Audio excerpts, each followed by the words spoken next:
Hello, everybody. It's been a while since we've shot here, Sean. It has. We've not had a need. It's been nice and cool, and we can shoot in the cars for reviews. Yeah, but we are not doing reviews today. We've done reviews on most of these movies. We have. But today, we are talking about I'd say it's the good, bad, and the ugly, but it's not. It's the bad, the worst, and the terrible. Well, There's the bad, terrible, and the worst. There's some good in here. Well, this is You had to go out of your way. This one is going to be the top 5 worst, yeah. Yes. So, we will have a follow-up to this top 5 best, but yes. This is the worst of 2016. There was a lot of bad last year. Oh boy, was there a lot of movies to sift through. But we are going to be discussing just the movies we absolutely hated. Now, I tried to stay off of the ones that we had done reviews on. There's a couple on my list that we've done reviews, and so we won't stay too long on those. But mostly, I'm going to talk about the ones that we didn't see together and didn't do reviews for. Okay. Well, Jared, do you want to introduce us real quick before we get into this proper? I am Jared from Ninja Mafia Entertainment, and we have Sean here from Fire Rent Borrow, who became a regular on the channel, not intended. Yeah. Not ever. And Trudy from Channel Will Slash You. Her channel is about to start. She's got one video up and about to have a whole bunch come out for her love of Sims. Alright, who wants to kick us off? Well, your channel, you decide. Trudy, you want to kick us off? Or just go like this? Or Sean, do you want to kick us off? What the hell? I'll kick us off. All right. My number 5, I'm going to give to XMen Apocalypse. Oh, God. Where do I start with this freaking movie? I have notes. I have notes on all of these as I rewatch them. I have written down unnecessary use of well-known characters who are given little to no... We are given little to no time to get to know, battle someone whose goals are ill-defined and nebulous at best. Plus, it is nearly 3 fucking hours long. Yeah, Magneto should have definitely was more the villain of that movie than anything. Well, he didn't need to be. Just kind of stood there. Exactly. And no offense to Oscar Isaacs, wasn't it? Yes. Oscar Isaacs. He kills it, man. He's a good actor. He's fine in here. I'm okay with him. Apocalypse didn't need to be the villain here. Or he needed to be more proactive. He needed to do something bigger, grander. As it is, he's just like, I want to kill everyone. And he doesn't really make that. I don't know if he actually kills, like, 2 people? Like him physically, or does he? Yeah, him physically as a person. I think he only kills 2 people. One guy he sticks in a wall, and another guy, he kills like 4. But they're all in the exact same shot, and he never does it again. He sticks one guy all in the the wall. Storm people, when he was saving Storm, he killed all those guys. So Yeah, and he killed and that's it. Yeah, I'm pretty sure. Yeah. Storm's introduced. I don't think they ever actually say her name. Either Storm or Aurora Monroe. Psylocke is introduced and then thrown away. Angel is introduced and then thrown away. And Nightcrawler is introduced and thrown away. It was all just kind of It's more of a we have these people. It was like Let's put them in. Let's put them in. Cameos. Yeah, it's cameos for the sake of cameos, and it didn't add up to a good story. It felt way longer than 3 hours because of all the possible endings it should have ended at. Yeah. So I didn't. I placed it as far down as I did because I do actually have things I like about this movie. I like McAvoy as Charles Xavier. I like what's his name as Magneto. Fassbender. Yes, I like Michael Fassbender as Magneto. Everyone was pretty well suited to their roles. They just didn't do anything with those roles, and so there's potential there, but it's squandered potential. I think my biggest negative for that movie was the way Havoc died. I just thought it was dumb. Did they actually kill him? They don't ever show it, but when Quicksilver goes through and saves everybody, he was I thought I grabbed everybody. No, he said, I was down there. I didn't see him at all. No. But it's very much because that guy is a bigger actor and he has his own TV show right now. That's true. Oh, and a really pointless Wolverine cameo that didn't need to be in there. That was a total setup for Logan. I hope not, because I should have nothing to do with this movie. Essex Court at the very end. They're the ones who made X-Men. So we got a subpar movie to be a prequel to potentially a much better movie that might not be that much better. Yes. Exactly. Okay. All right. Well, I guess I'll keep the ball rolling with superheroes. My number 5 is Batman versus Superman. You put this at number 5? Yeah. Okay, this is my number 1, so let's talk about this. Okay, well, this is my number 4. So. Okay, well, let's all talk about this then. Yeah, why'd you put this on here? I put this on here because there was so much hype to this movie, and it was a sequel to a movie I didn't care about. Right.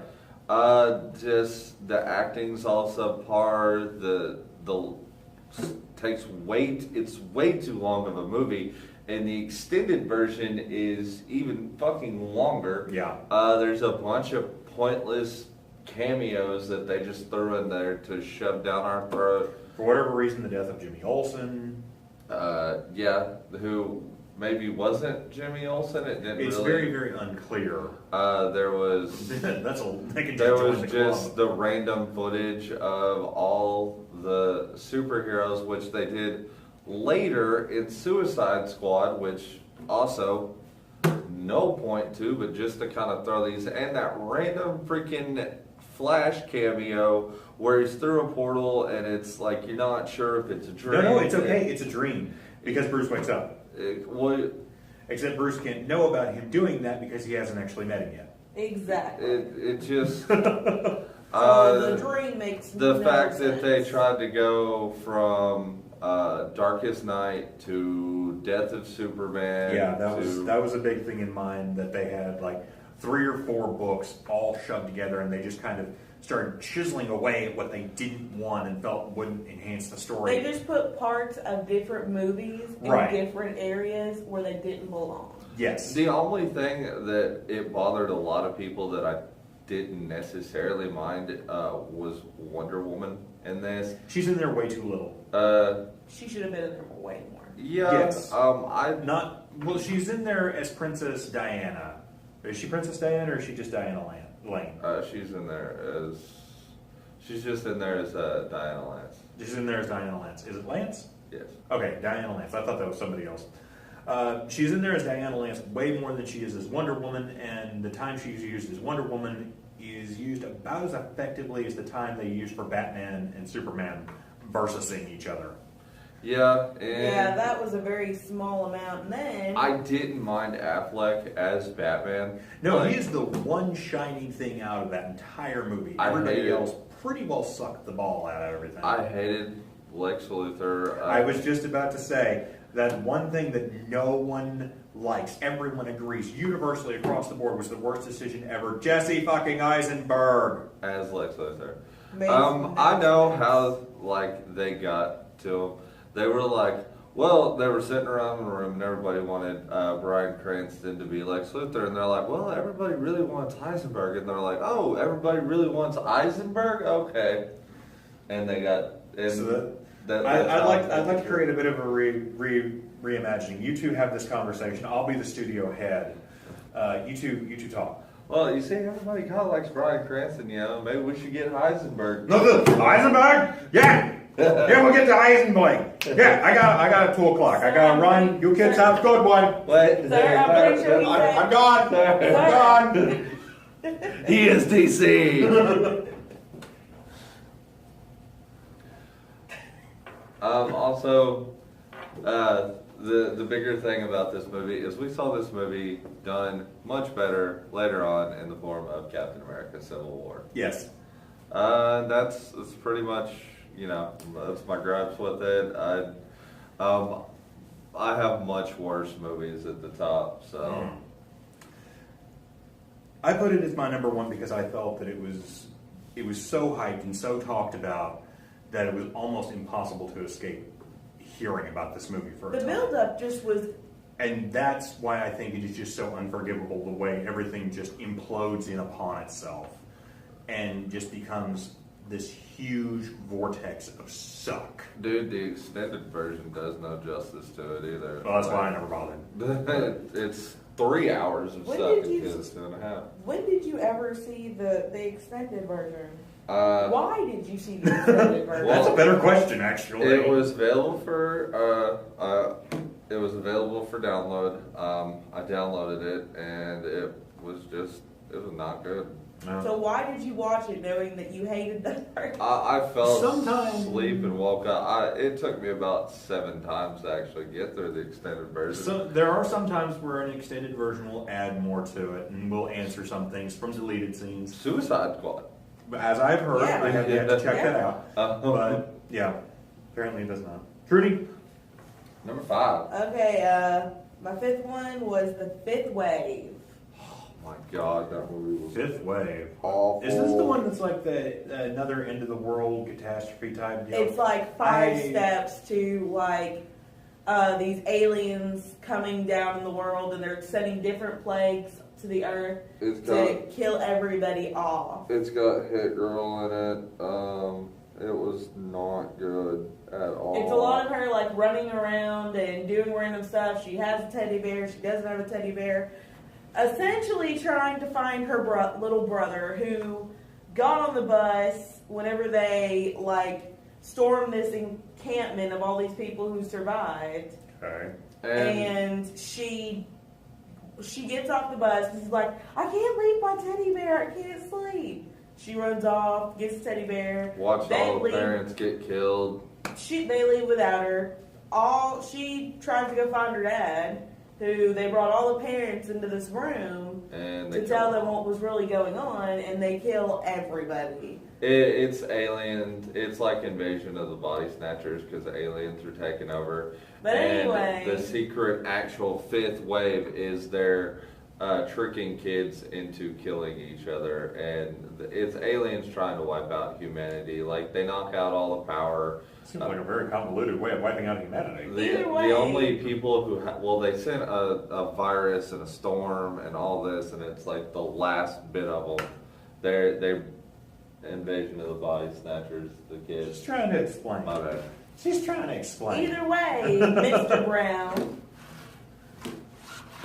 there's a guy that she like runs into when she's like on the freeway. There's a whole bunch of shooting going on. She goes under a car. She ends up getting picked up by this guy and ends up in a random bed in this guy's house. And he befriends her, and they go to find the camp where her brother's supposed to be stationed at. Mm-hmm. And they go all through this stuff together. Come to find out, the guy is actually one of the freaking aliens that are supposed to be killing off all these people. Sleeper agent. Who Yeah, He and fell in love with he her. fell in love with her, and that's the whole reason he didn't end up killing her. I'm glad I missed out on this one, man. Alright, and we just covered your number 4, which was Batman versus Superman. I don't Yeah. guess there's really need to talk about it again. Okay. Sean, what was your number 4? My number 4 was Assassin's Creed. I'm gonna let That this was one. my number 3. Yeah, I had a feeling all of us would have this on here at some point. That's Trace for me too. All right. Well, I put this on here because it's basically everything that's wrong with video game-based movies. It has little to do with the actual content or origins of the game. It ignores large quantities of its own mythos and doesn't even really bother trying to pay attention to what its source material is. It gets bland characters doing bland things and tries to jazz it up for the silver screen, but ends up just Let me being- run on holographic walls that aren't really there. It ends up being more childish. You want to see more in-depth thoughts, go watch the video on Yeah, Jared will there's- put a link to the description. I don't want to talk about this movie anymore, and we have to. Yeah. It's bad. We All right. have a video. Go watch it. Alright, Jared, 4. My number 4 was Ghostbusters. That was my number 1. I thought about putting this on here. At the end of the day, I was really indifferent towards it. I felt there was, again, a lot of potential with it, but it's squandered potential, and it just came off feeling like, well, I got another Ghostbusters 2 out of it. Yeah, Big whoop. just the level of suck in the movie for me just It had so much potential. Like we said, there was an underlining a really good story, and it just blew it at the end. There's nothing really much more. Once again, we did a video on this one too. Go see it. That's all that needs to be said. All right. Your 4 was Batman v Superman. Batman v Superman. And then her 3 was Ass Creed. Ass Creed. My 3 was Ass Creed. And my 1 was Ghostbusters. So we have her 2 left. What's your number 3? My number 3 is Max Steel. And that was my number 2. Let me guess, your number 2 as well. That was my number 2. That was your number 2? Alright, my reason is little to no effort into making a Marvel-esque movie geared more mostly towards kids or younger teens. It already had a really good setup going with its show and its other various things that it did, and it basically it paid attention to very key points of it that it figured it would sell toys off of, and ignored everything else, and ignored building characters, building any kind of conflict or resolution, and just focused primarily on making that little Wheatley bot. It was 2 hours of suck. Yeah, it needed to be about a half hour shorter, if anything, preferably an hour shorter. And yeah, it probably would have been a much stronger movie. It could have just been something that was over and done. Just a fun summer popcorn movie. Pacific Rim for kids, essentially. Yep. And they just kind of sucked at it because they went cheap and low budget. Yeah, very much so. It shows awful. Yep, and you can go watch the show on Netflix, which is much better. Yes, and you can see our review also on once YouTube. Again on YouTube. And we that was a fun video.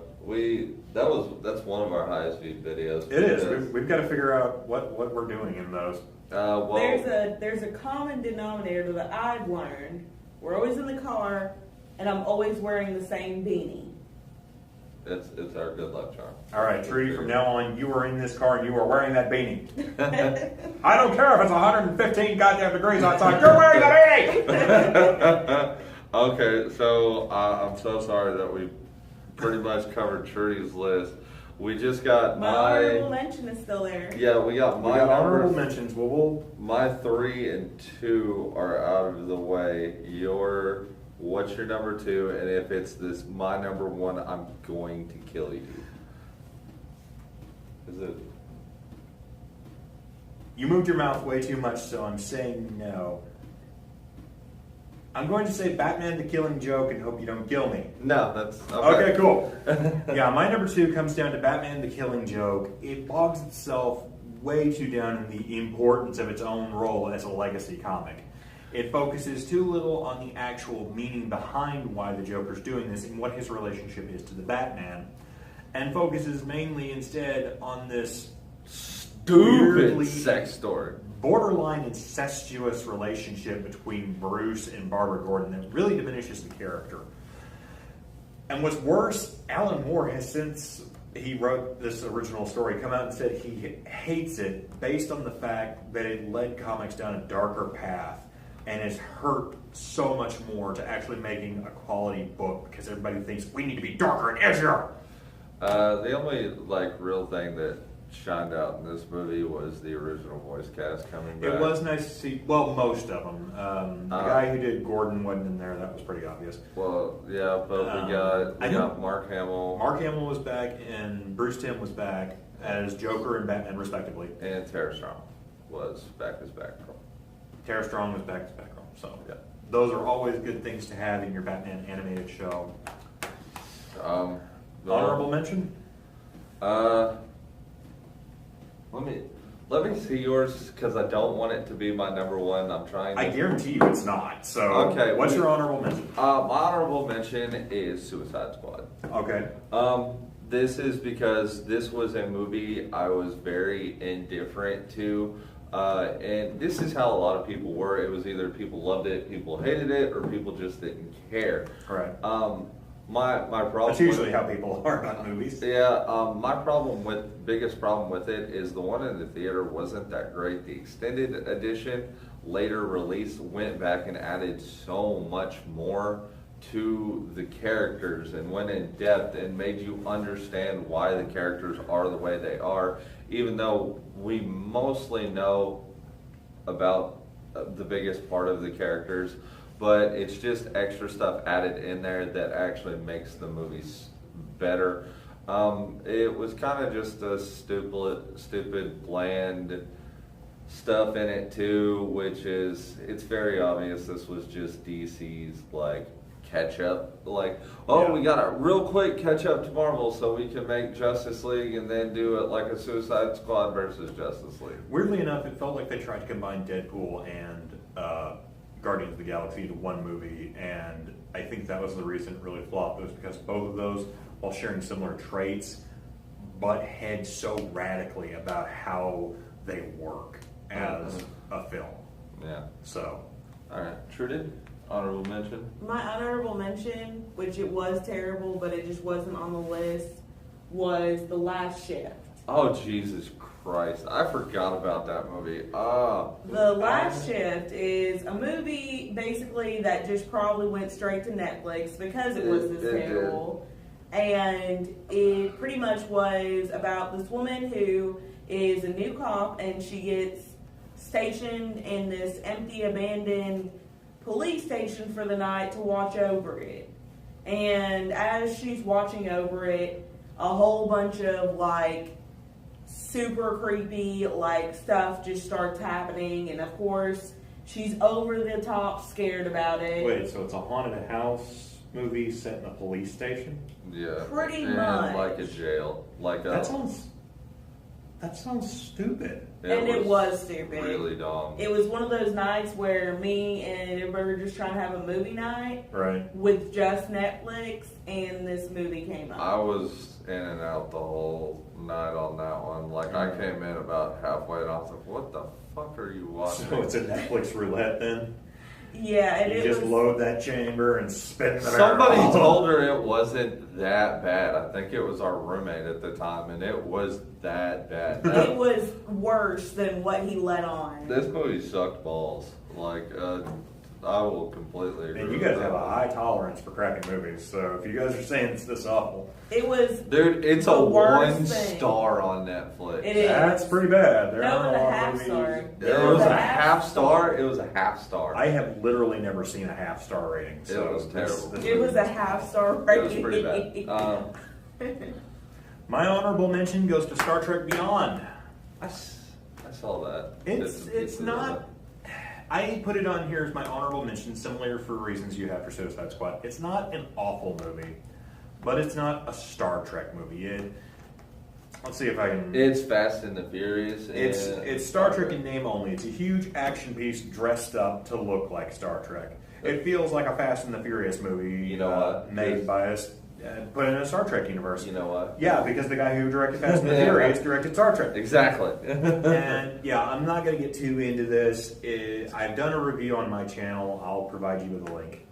And you can go watch more in depth there. But yeah, it just wasn't that great. Jared? Number one. Sell us on with number one.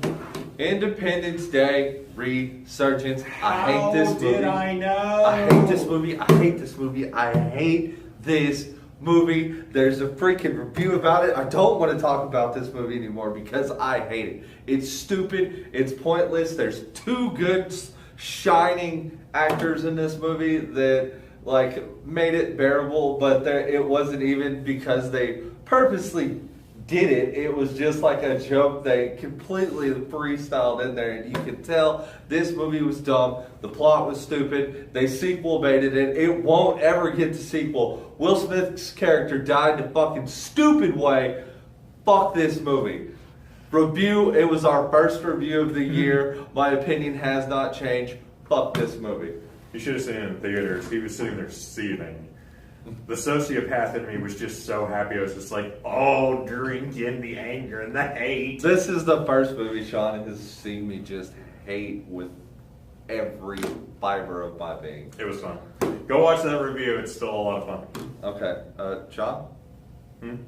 You're number one, man. My number one was Batman v Superman. Oh, okay. Remember?